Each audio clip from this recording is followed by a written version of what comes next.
Hello guys and welcome to this video. Today we are going to build a lamp out of old PC housing parts. As you can see, it is very beautiful and really easy to make. It does also make a lot of fun.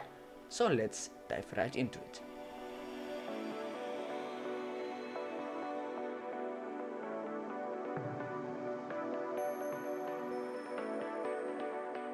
At first we have to dismantle all three RGB fans that are already pre-installed in this case. To screw off the bottom fan, we have to detach the hard drive tray to make place for your screw drive. Once every part we need is separated, we have to clean the parts to get a nicer look in the end. We will continue with this cable by cutting off the Molex plug. After that, you should try to remove some of the protruding plastic. Then plug in the power cable from the step before. If we finish plugging this cable in, you have to connect the RGB and fan cables like shown in the video. Just repeat this step with the second fan cables.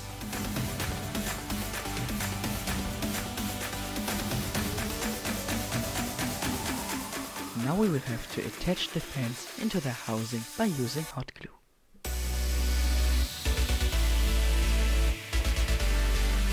It's time to test the fans with the power supply.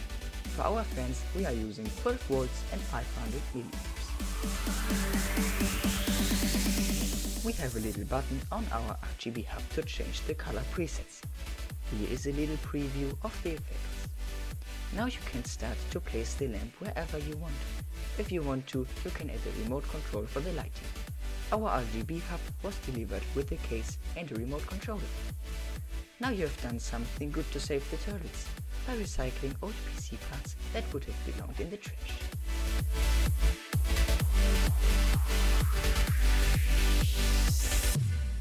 Thank you all for watching this video. If you have enjoyed this video, please like and subscribe. We will see us in the next video.